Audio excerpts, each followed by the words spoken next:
வண்ணான் ஒருத்தன் நடந்து போகும்போது அந்த ஒவ்வொரு மண்ணில் ஒரு அழகிய பெண் குழந்தையை கண்டெடுக்கிறான்.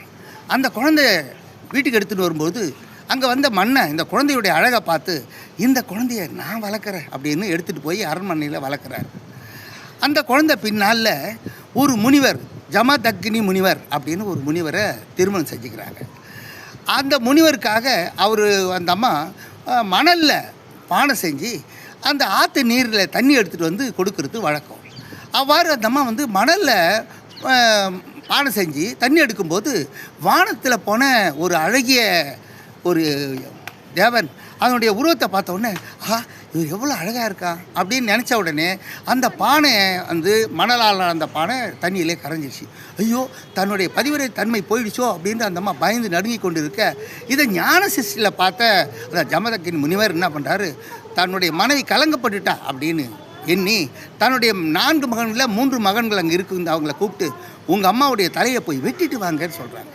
ஆனால் அவங்க மறுக்க, அந்த நேரத்தில் அங்கே வந்த 4வது மகன் பரசுராமன் பார்த்து, நீ நான் சொன்னதை செய்யாத இந்த 3 சகோதரர்களையும் உன் தாயையும் வெட்டிட்டு வான்னு சொல்ல, அதே போல் அவரும் போய் தன்னுடைய சகோதரர்களையும் வெட்டுனதோடு மட்டும் இல்லாமல் தன் தாயை வெட்டிட்டு தன் தந்தையிடம் ஐயா, என்னுடைய தாயும் சகோதரர்களும் உயிரோடு வேணும் வேண்ட, சரி அப்படின்னா இதோ இந்த கமலத்தில் இருக்கக்கூடிய தண்ணீரை நீ தெளிச்சேன்னா அவர் உயிர் பெற்றுவிடுவாங்க அப்படின்னு சொல்கிறார்.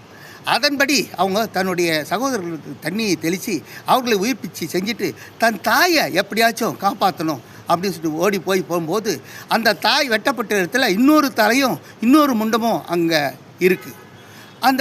அதை பார்த்த உடனே அவசரத்தில் யாரோ ஒரு பெண்ணுடைய உடலோடு தன்னுடைய தாயினுடைய தலையை வெட்டி இணைச்சி அதை தண்ணி தெளித்த உடனே உயிர் பெற்றுறாங்க.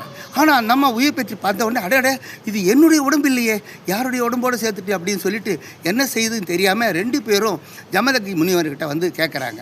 அவர் சொல்கிறாரு, இது என்னுடைய மனைவியுடைய உடல் இல்லை, அதனால் நீ என் மனைவியும் அல்ல அப்படின்னு சொல்கிறதோடு உன்னுடைய வாழ்க்கை இத்தோடு முடிந்தது.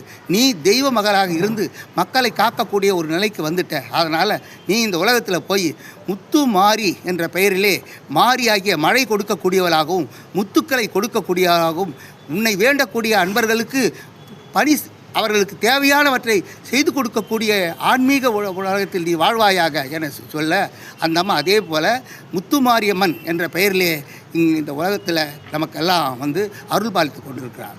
இந்த கதையை கேட்குறவங்க பெரும் புண்ணியம் செய்தவர்களாக கருதப்படுவார்கள். இந்த புண்ணியத்தை மற்றவர்களும் தெரிந்து கொள்ள வேண்டும் என எண்ணக்கூடியவர்கள் உங்கள் நண்பர்களுக்கு ஷேர் பண்ணுங்கள், சப்ஸ்கிரைப் பண்ணுங்கள், லைக் பண்ணுங்கள்.